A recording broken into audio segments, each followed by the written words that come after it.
Okay, Unit 10, Lecture 4b. We were just talking about Reagan and Iran-Contra scandal, where he was selling weapons to Iran, who was shipping those weapons to Contras, an anti-communist force in South America that Congress was refusing to finance.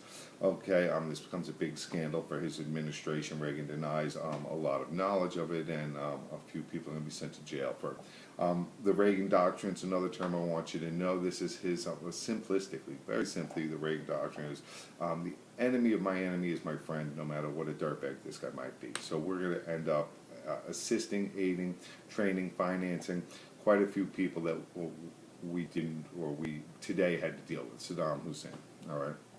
Groups that are connected with Osama bin Laden when he was a Mujahideen fighter in Afghanistan, okay? So not such a great policy. It comes back to haunt us a little bit, all right? Now we'll go on to the end of the Cold War, or the collapse of the Soviet Union. Let's go to the collapse of the Soviet Union.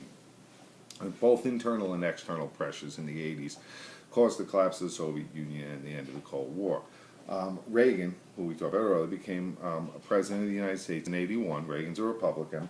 During his first term, Ronald Reagan tried to assert American power in many places throughout the world. All right, so we're going to see, because of Reagan's action, a warming of the Cold War. Okay, it comes closer to a hot war. All right, so Reagan challenges the moral legitimacy of the Soviet Union by publicly calling them an evil empire.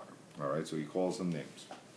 Under Reagan's leadership, the United States launches a massive military buildup, and tensions increase, right? That makes sense. We're building up lots of weapons. They're going to also.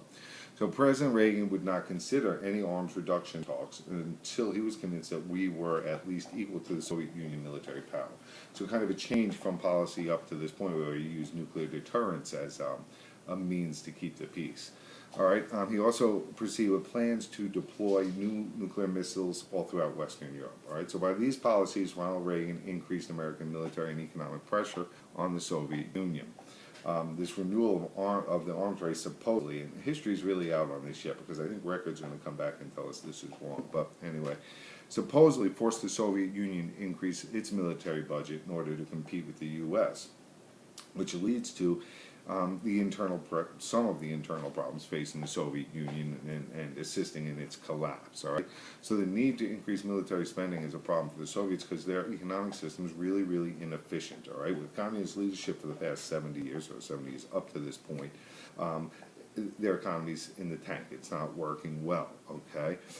So Mikhail Gorbachev is going to become the premier of the Soviet Union in 1985, the leader of the Soviet Union.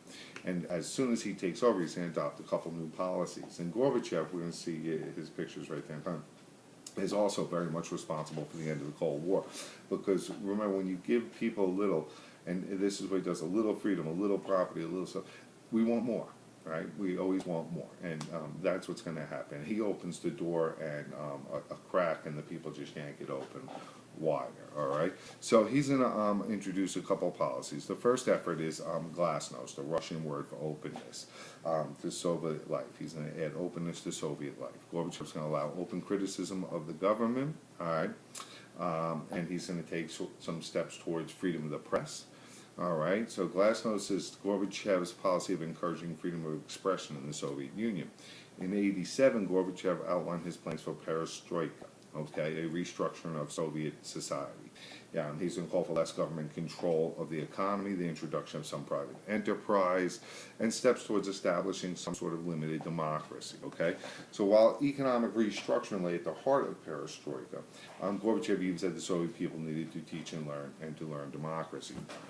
So Gorbachev's new policies are going to raise high expectations among millions of well-educated Russians for both immediate improvement in their standard of living and increased freedom in Soviet society. Okay, so the fast-paced reforms which occurred as the Soviet Union moved quickly towards a market economy placed even greater internal pressure on the communist system. In addition, the Gorbachev government faced rising nationalism, and this is a big one and really important. The Soviet Union's 15 different Soviet socialist republics, but there's many, many different ethnicities in there, and that rising nationalism inside these Soviet republics is going to push and assist in pushing the Soviet Union apart, okay? I'm going to end right there.